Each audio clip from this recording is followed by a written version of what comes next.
Bienvenidos una semana más a nuestro noticiario semanal de HM Televisión. La Cátedra Internacional de Bioética Jérôme Lejeune organizó el 19 y 20 de mayo en Roma un congreso titulado Humane Vitae, la audacia de una encíclica sobre la sexualidad y la procreación. El encuentro sirvió para profundizar en la encíclica de San Pablo VI, publicada en 1968 sobre la vida humana, el amor conyugal y la procreación. Dirigido a jóvenes, matrimonios, formadores, sacerdotes, médicos, profesores, teólogos, el Congreso contó con varios testimonios y fue una oportunidad para descubrir la audacia de San Pablo VI en este texto de referencia para toda la Iglesia y la sociedad en general. Uno de los conferenciantes fue el cardenal español Luis Francisco Ladaria Ferrer, prefecto del Dicasterio para la Doctrina de la Fe. Su conferencia se tituló Humane Vitae como encíclica audaz y profética, su vigencia hoy. En su intervención, el prefecto aseguró que rechazar la encíclica no supone solamente aceptar la moralidad de la anticoncepción,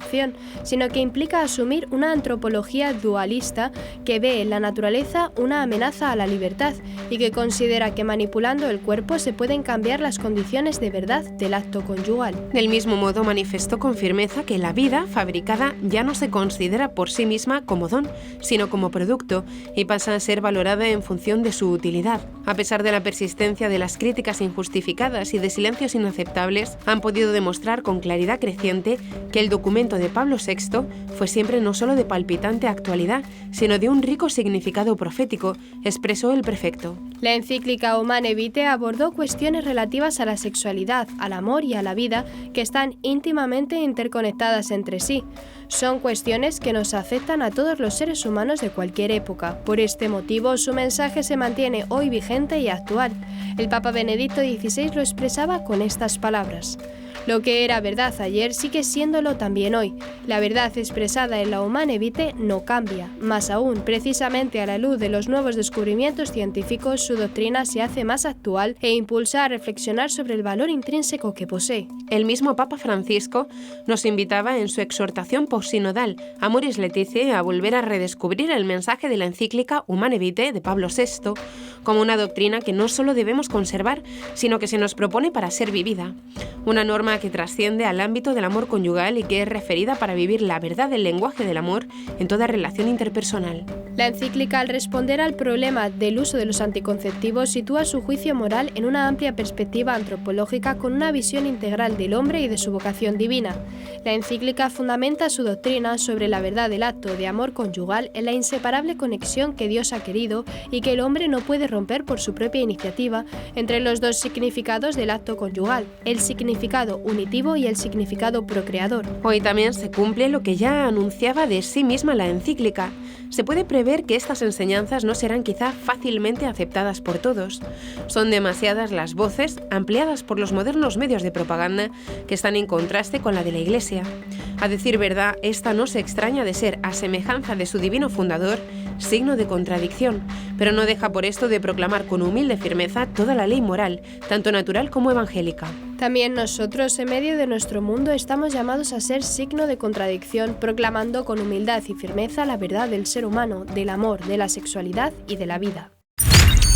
Comenzaremos con las noticias de interés internacional. Colombia, la Iglesia se une en oración por niños desaparecidos hace 20 días. México, la Iglesia en Puebla prepara albergues ante posible erupción volcánica. Pakistán, dominicas administran una escuela para niñas pobres. África, madre rechaza aborto después de saber que su bebé no tendría brazos. Pasaremos después a las noticias nacionales. Se publica en español el Testamento Espiritual y Libro Póstumo de Benedicto XVI. Cañizares marca algunas claves para ir a votar en las elecciones. Nueva etapa de gracia para España y Medjugorje. Y por último comentaremos algunas de las noticias más destacadas de la Santa Sede. El Papa Francisco bendice y firma el símbolo del Congreso Eucarístico 2024. El Papa pide al mundo reflexionar sobre el aborto también desde la ciencia. Catequesis sobre la alegría de la evangelización. El presidente de la Conferencia Episcopal de Colombia, Monseñor Luis José Rueda Aparicio, anunció una campaña nacional de oración para pedir a Dios por el pronto hallazgo de los 4 niños desaparecidos en la Amazonía del Guaviare. El 1 de mayo, una avioneta Cessna 206 desapareció cuando cubría la ruta Araraquara, San José del Guaviare. La nave, que transportaba a 7 personas, fue encontrada el lunes 15 en la zona rural del municipio de Solano, en el departamento de Caquetá. Solo fueron hallados los restos de 3 pasajeros. Los 4 restantes son menores de edad y desde entonces se lleva a cabo su búsqueda con miembros del ejército colombiano e indígenas de la zona. Los niños desaparecidos tienen 13 años, 9 años, 4 años y 11 meses. La Iglesia Católica en Colombia abre una campaña plena en todas las parroquias de nuestro país orando por los 4 niños desaparecidos en la selva amazónica, expresó Monseñor Rueda Aparicio en un audio publicado en el sitio web de la Conferencia Episcopal Colombiana. El también arzobispo de Bogotá expresó la solidaridad del episcopado con las familias y su cercanía a quienes están en la búsqueda permanente e incansable en medio de la selva amazónica de nuestro país para buscar y encontrar con la esperanza puesta en el Señor a estos 4 niños para que puedan regresar a su hogar. Las fuerzas militares y el Instituto Colombiano de Bienestar Familiar han lanzado kits y alimentos por la zona donde podrían estar para que puedan alimentarse y así también poder seguirles el rastro. Por otro lado, este miércoles se informó que se habían hallado en 2 ubicaciones diferentes zapatos, pañales, la tapa de un biberón, un accesorio de teléfono celular y una toalla.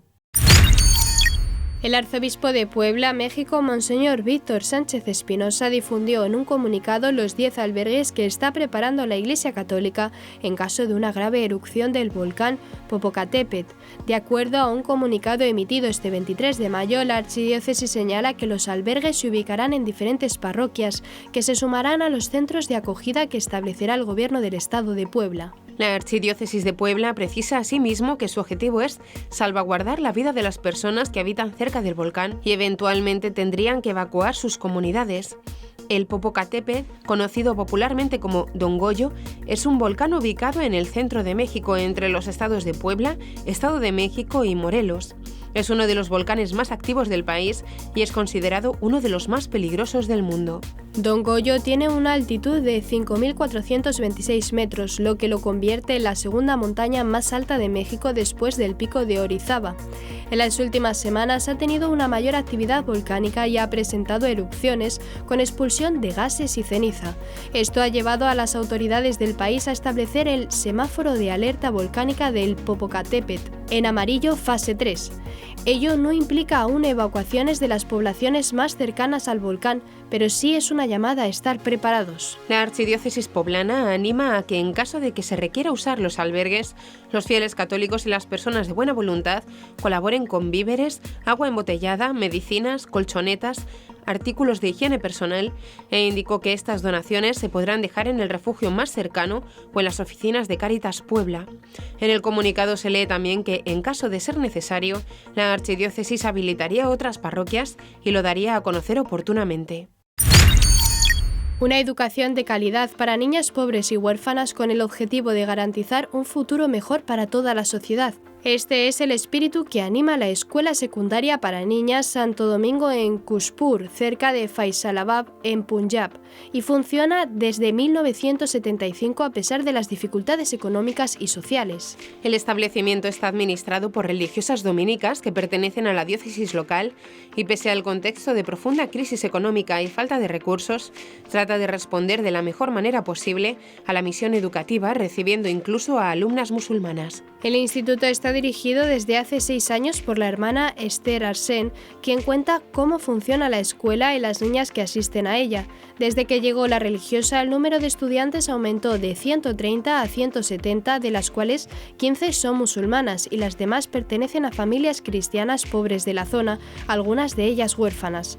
De primero a quinto grado, la cuota individual es de 500 rupias, 1,6 euros al mes. De sexto a décimo grado aumenta a 750 rupias, de 2 a 2,4 euros, mientras que para las más pobres es de solo 0,3 euros al mes. Cuenta con 20 docentes y empleados del departamento administrativo. En un momento de crecientes dificultades económicas, sigue diciendo la hermana Esther, la escuela no puede garantizar mobiliario nuevo para las alumnas y docentes, y el salario de los trabajadores es realmente bajo. La diócesis apoya todo lo que puede, considerando que debe ayudar también a otros establecimientos y no siempre es posible satisfacer todas las necesidades con los recursos limitados de que dispone. La estructura consta de 12 aulas, 3 salas que se utilizan como oficinas, un laboratorio y un espacio de juegos. Una de las necesidades más urgentes es arreglar algunos techos y reemplazar pupitres y sillas en las aulas que están viejos y deteriorados. A pesar del bajo salario, la mayoría gana poco más de 16 euros al mes. El cuerpo de profesores trabaja con ilusión, dedicación y profesionalidad, afirma la religiosa, para garantizar un futuro mejor a estas pobres niñas. Proporcionamos una educación y un ambiente de calidad, continúa la hermana Esther, que beneficia a las alumnas. Seguimos el programa establecido por el gobierno y el ambiente de la escuela es laico, confirmado por el hecho de que hay estudiantes musulmanas. Esta es también la belleza de las escuelas misioneras católicas, donde todos los alumnos son tratados por igual, sin ningún tipo de discriminación. La calidad del trabajo lo confirman los números. Más del 90% de las alumnas aprueban el examen final estatal que se realiza el 10º año.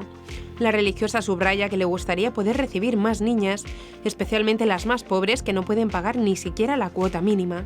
Pero por el momento la institución no cuenta con suficientes recursos y cobertura, y por eso hace un llamamiento a posibles donantes. Apoyen nuestra escuela, concluye, para que podamos recibir cada vez más niñas pobres y darles un futuro mejor. Cuando Marianne Strauss, de 25 años, y su esposo Hendrik Strauss, de 26, de Sudáfrica, descubrieron que ella estaba embarazada, se emocionaron. Sin embargo, una ecografía a las 13 semanas reveló algo que cambió sus vidas para siempre, después de que el médico les dijera que su bebé no estaba desarrollando brazos. Con trabajos de tiempo completo, Marianne trabajando en el Departamento de Seguridad Alimentaria de una panadería nacional y Hendrik como gerente en el Departamento de Repuestos de una empresa de camiones, la idea de cuidar y criar a un bebé con una discapacidad sonaba difícil para ambos. Pero al mismo tiempo, Hendrik dijo que no quería seguir el camino del aborto y Marianne dijo que amaba a su hijo por nacer. Fue mucha la presión de los médicos y el miedo a cómo sería la vida de un niño sin brazos. Incluso un especialista llegó a calificar a los futuros padres de egoístas si no lo abortaban, pero hoy son una familia feliz. Gendre duerme en su cuna junto a nuestra cama, dijo su padre Hendrik. Cuando se despierta se tumba allí y nos sonríe. Y pensar que quería tirarlo porque estaba asustado e inseguro. Marianne explica que al principio fue muy difícil, pues las palabras de mi especialista no dejaban de darme vueltas en la cabeza. Eres un egoísta si no abortas. Debes pensar en el niño, nunca podrá tener una calidad de vida normal. Y dice que se sentía enfadada con Dios y temía por el futuro desconocido e incierto de su hijo. Aún así sabía que los médicos se equivocaban con el aborto. Amaba a su hijo y se negaba a acabar con su vida por una imperfección física. Gendre nació en junio de 2022 y Marianne lloró de alegría, pero el peso de las discapacidades de su hijo pronto le llevó a la angustia. No solo le faltaban los brazos, sino que la familia pronto supo que también le faltaba el peroné y que su estómago era más pequeño de lo que debería haber sido. Además, uno de sus pies estaba mal formado y tuvo que ser escayolado según el informe. Pensé, ¿por qué nosotros? ¿Por qué nuestro hijo?, dijo Marianne. Rezas y pides un niño sano, pero luego pasa esto. Pero si tuviera que elegir hoy, me lo llevaría así, otra vez, sin brazos. Un punto de inflexión para la familia llegó 3 meses después, cuando Gendre dio un primer paso para superar su discapacidad. Aprendió solo a rodar de un sitio a otro, y fue como si se levantara una nube, dijo su madre. Me di cuenta de que mi hijo estaba bien, luego yo estaba bien, y la depresión desapareció.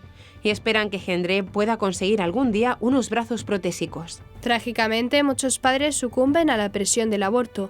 En Islandia, por ejemplo, casi el 100% de los bebés no nacidos diagnosticados con síndrome de Down son abortados. A los padres que se encuentran en esas difíciles situaciones, Marianne les insta a que se lo piense mejor antes de abortar.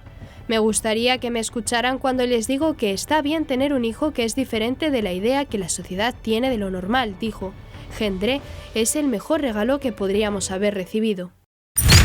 En los últimos años de su retiro en el monasterio Mater Ecclesiae, el Papa emérito Benedicto XVI escribió ensayos, cartas y discursos escogidos por él para ser publicados tras su muerte, que su biógrafo italiano, Elio Guerriero, y su secretario personal, George Gensgay, han reunido en ¿Qué es el cristianismo?, una cuidada edición que ahora llega a España, publicada por la editorial española La Esfera de los Libros. Fruto de su reflexión teológica y moral, el sumo pontífice abordó en sus textos la importancia de defender y transmitir la verdad de la fe cristiana, la reflexión sobre el relativismo contemporáneo, los fines del diálogo interreligioso, los casos de abusos sexuales en la Iglesia o el significado para nuestro tiempo del sufrimiento y la muerte de Jesucristo. Juntos, estos escritos constituyen el último legado espiritual de Benedicto XVI, un testimonio y una advertencia contra el dominio de la razón positivista al servicio de la técnica o la economía que prospera de espaldas a Dios y que reduce la existencia del ser humano. Una sociedad que trata a Dios como si no existiera pierde su libertad y su criterio para distinguir el bien del mal se lee en ¿qué es el cristianismo? En un mundo profundamente cambiado, la tarea de comunicar el Evangelio de Jesucristo a los demás sigue siendo razonable. El 1 de mayo de 2022, fiesta de San José, Benedicto XVI explicaba el motivo de este libro. Cuando anuncié mi renuncia al ministerio de sucesor de Pedro, el 11 de febrero de 2013, no tenía planes acerca de lo que haría en mi nueva situación. Estaba demasiado exhausto para planificar nuevos trabajos. Tras la elección del Papa Francisco, reanudé lentamente mi trabajo teológico. Así, a lo largo de años, fueron tomando forma una serie de pequeñas y medianas contribuciones que se presentan ahora en este volumen. Este libro se presenta ahora en español tanto en edición impresa como en ebook audiolibro. Ambos se pueden conseguir a través de la web de la Esfera de los Libros. El cardenal Antonio Cañizares, antiguo prefecto de la Congregación para el Culto Divino y arzobispo emérito de Valencia, participa siempre activamente del debate político-social en España en el ejercicio de su responsabilidad pastoral. En esta ocasión también ha publicado un artículo en La Razón en el que ofrece a los católicos algunas claves para ir a votar en estas elecciones. El cardenal asegura que los comicios municipales y autonómicos del 28 de mayo son muy importantes teniendo en cuenta que la situación es complicada y nada fácil y depende mucho de nuestra responsabilidad. Esta responsabilidad entraña, en primer lugar, el deber de votar, ejercer nuestro derecho a votar y elegir conforme a lo que nuestra conciencia nos dicte responsablemente para el bien común, afirma el purpurado, quien escribe este artículo porque bastantes cristianos le han pedido alguna orientación, no sobre partidos y personas concretos, cosa que en absoluto me corresponde, sino para orientar sus conciencias. El cristiano es libre para elegir entre los diversos partidos, programas y candidatos, señala, siempre en coherencia con la fe cristiana y con los principios morales o de doctrina social cristiana que les son consubstanciales. No podemos elegir a cualquiera, no da lo mismo uno que otro, no nos podemos contentar con el mal menor, sino habrá que acudir a intentar el bien posible. En este sentido, el prelado señala algunos criterios de voto que considera fundamentales. Por ejemplo, citamos: el reconocimiento efectivo de los derechos fundamentales de todos los ciudadanos sin contribuir al establecimiento de ningún tipo de totalitarismo, la desaparición de las desigualdades sociales o un renovado talante de convivencia y generosidad de diálogo y cooperación, de unidad y concordia entre todos los españoles sin exclusiones. También menciona que no podemos dar nuestro voto a quien no defienda el derecho a la vida en todas las fases de su existencia, desde su concepción hasta su muerte natural. Deberían quedar excluidas las formaciones que promuevan o favorezcan el aborto como un derecho, o la eutanasia disfrazada a veces como muerte digna, que es otra cosa muy distinta, el consumo y tráfico de drogas o el terrorismo.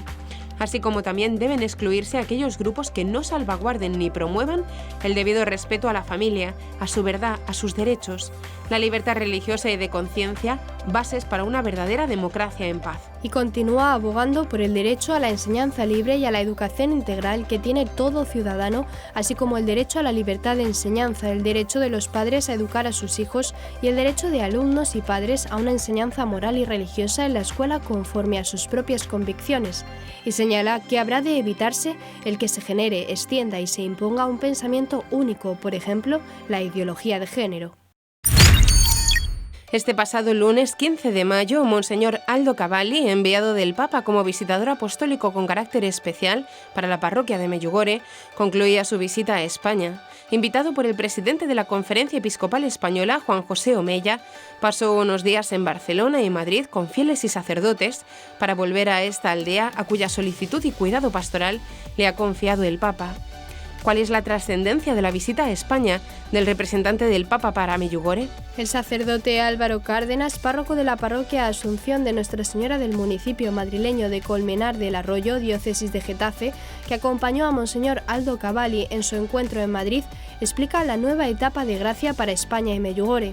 A pesar de la sencillez del mismo representante del Papa, de los miembros de la Fundación Centro Medjugorje para España e Iberoamérica, que la organizó, y de los miembros aptos que han tenido lugar en estas dos ciudades en las que ha estado, su visita tiene en sí misma una grandísima trascendencia. El hecho de que esta visita se haya realizado como respuesta a una invitación personal del representante de los obispos españoles, el cardenal arzobispo de Barcelona y presidente de la Conferencia Episcopal Española, pone de manifiesto la importancia y el valor de esta visita.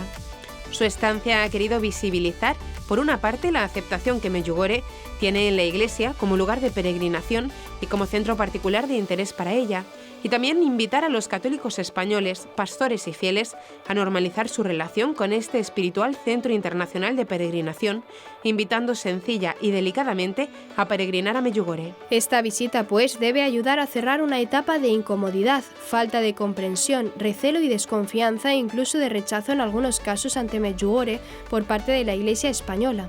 Con este posicionamiento no solo se vio perjudicada la acogida de la gracia que hoy la Iglesia reconoce oficialmente vinculada a Medjugorje, sino que muchos sacerdotes, religiosos, religiosas y laicos que habían recibido esta gracia y la compartían con los demás con alegría, entusiasmo, con un gran espíritu apostólico y con una enorme esperanza para España, pasaron a ser vistos como desobedientes, rebeldes e incluso sospechosos. Las disposiciones tomadas en ese periodo y la sospecha y prevención contra Medjugorje que generó provocaron una gran confusión en el pueblo de Dios y un gran dolor en aquellos que solo podían estar agradecidos al cielo por lo que en ese lugar de gracia habían recibido, y frenaron el impulso de una extraordinaria gracia de la que eran testigos quienes la habían recibido, una buena parte de ellos alejados durante años de la Iglesia y de la práctica de los sacramentos. Ante la intensa resistencia que estaba recibiendo Medjugorje, el Papa Francisco, bien informado de las muchas conversiones que estaban sucediendo allí, de la vida cristiana que estaba generando y de las muchas vocaciones sacerdotales y religiosas surgidas en este lugar, salió en su defensa. En definitiva, a través de esta visita del enviado del Papa como visitador apostólico con carácter especial para la parroquia de Medjugorje, se ha podido ver que su misión entre nosotros ha sido la de mostrar lo que sucede allí, animar a todos los que han recibido esa gracia a que sigan dando a conocer este lugar, a que sigan impulsando las peregrinaciones y mostrar a toda la Iglesia española el bien que se recibe allí, desterrando ideas que hayan marcado la relación con este lugar en el pasado y animando a todos a peregrinar a Medjugorje. El Papa Francisco bendijo y firmó esta semana el Evangeliario que ha sido elegido como símbolo del 53 Congreso Eucarístico Internacional Quito 2024, mostrando así su cercanía al evento. Al mismo tiempo envió su bendición al Ecuador y aseguró que reza por la paz en el país sudamericano. Tras la audiencia general del miércoles 24 de mayo en la Plaza de San Pedro, el Papa Francisco firmó el Evangeliario, el libro del que se leen los evangelios durante la liturgia. El arzobispo de Quito y primado del Ecuador, Monseñor Alfredo José Espinoza Mateus, fue el encargado de presentar este importante símbolo al pontífice durante el tradicional besamanos en la Plaza de San Pedro. Monseñor Espinoza afirmó que el Papa Francisco está muy contento. Hemos pedido su bendición para el símbolo, que es un gran evangeliario que recorrerá todo el Ecuador. Lo ha firmado y le hemos expresado que es la palabra de Dios la que convoca y crea comunidad. Nos ha animado a seguir adelante en esta gran preparación. En estos días, Monseñor Espinoza se encuentra en Roma para presentar los avances en la organización del Congreso a varias instancias vaticanas. Un Congreso Eucarístico nos invita a profundizar en lo que somos como cristianos y en lo que estamos llamados a hacer, a vivir en comunidad y comunión, siendo hermanos en el Señor y compartiendo el mismo pan, destacó el prelado. El 53 Congreso Eucarístico Internacional se realizará en Quito, Ecuador, del 8 al 15 de septiembre de 2024. El tema del Congreso, Fraternidad para sanar el mundo, se inspira en las palabras evangélicas «Todos sois hermanos», Evangelio de San Mateo, capítulo 23, versículo 8. El Papa Francisco ha escrito un texto peculiar, el prólogo a un libro que habla sobre la vida prenatal. El libro se titula El milagro de la vida y es obra del sacerdote y médico experto en bioética Gabriele Semprevon, el escritor Luca Crippa y el escritor, editor y mecenas Arnoldo Mosca Mondadori, bisnieto del famoso editor. A ello se suma el Papa hablando con lenguaje directo sobre la importancia de alzar la voz sobre el tema del aborto. Estoy convencido en conciencia, como todos mis predecesores, de que corresponde a la Iglesia en su conjunto pronunciarse y clarificar sobre estas cuestiones. Y añade, para invitarnos a no dar por sentada la falta de derechos del embrión, porque cuando se toma la decisión de interrumpir un embarazo, no tiene palabra. He utilizado a menudo palabras fuertes. El Papa invita al mundo a que reflexione sobre el aborto no solo desde los contenidos de una u otra tradición de fe o de pensamiento, sino también con la aportación cualificada de la ciencia. Para ello, alaba el trabajo de Semprevon, un científico experto en embriología y activamente implicado en comités mixtos de bioética. El libro, dice el Papa, sugiere la belleza de contemplar la vida naciente como titular del derecho más elevado que pertenece a todos, el de existir. Belleza, sí, porque el espectáculo de la naturaleza, siguiendo su curso, suscita asombro y reclama cuidado, protección y acogida. Efectivamente, Gabriele Semprevon, además de sacerdote y capellán de la policía, es fisiopatólogo, bioeticista, profesor de ética clínica, experto en medicina paliativa geriátrica, ha escrito sobre células madre y embriones, participa en los Médicos Católicos de Módena y en el Centro Bioética Moscati. El Papa finaliza su texto volviendo a recordar a las víctimas del aborto y volviendo a pedir una reflexión y debate. En nombre de tantas víctimas inocentes, Dios bendiga a todos los que acepten debatir y reflexionar juntos sobre este milagro que es la vida. En la audiencia general, el Santo Padre reflexionó sobre la figura del santo coreano Andrés Kim Tae-gon. En un entorno difícil, la pasión por la evangelización es aún más valiosa, subrayó. En su serie de catequesis sobre la alegría de la evangelización, el Papa Francisco se refirió este miércoles a un santo coreano del siglo XIX, Andrés Kim Tae-gon, 1821 al 1846. Fue el primer sacerdote católico de Corea y murió martirizado a la edad de 25 años. Antes de Andrés, sin embargo, fueron los laicos quienes primero proclamaron el Evangelio en Corea, en medio del peligro. Al respecto, Francisco señaló: ¿seríamos capaces de hacer algo así? Dirigiéndose a los peregrinos provenientes de todo el mundo congregados en la plaza de San Pedro, el pontífice empezó diciendo que la vida de San Andrés fue y sigue siendo un elocuente testimonio de celo por el anuncio del Evangelio. El Papa recordó que hace unos 200 años la tierra coreana fue escenario de una durísima persecución de la fe cristiana. Creer en Jesucristo en la Corea de entonces significaba estar dispuesto a dar testimonio hasta la muerte. El Papa Francisco narró que Andrés una vez caminó por la nieve sin comer durante tanto tiempo que cayó al suelo exhausto, corriendo el riesgo de perder el conocimiento y congelarse allí. En ese momento oyó de repente una voz: «Levántate, camina». Al oír esa voz, Andrés se despertó, viendo como una sombra a alguien que le guiaba. Francisco subrayó que siempre podemos volver a levantarnos porque el Señor Jesús nunca nos abandona, siempre está cerca, nos anima y nos toma de la mano, y siempre nos repite: «Levántate, camina». Él mismo es el que resucitó de entre los muertos. Su resurrección es precisamente el misterio en el que radica la posibilidad de que nos levantemos de toda caída. Es la fuente de la fuerza que nos permite seguir adelante. Hermanos, no nos desanimemos, no nos dejemos robar la dulce alegría de evangelizar y con la fuerza que nos da Jesucristo, sigamos adelante, concluyó. Y hasta aquí nuestro informativo semanal. Esperamos que haya sido de su agrado.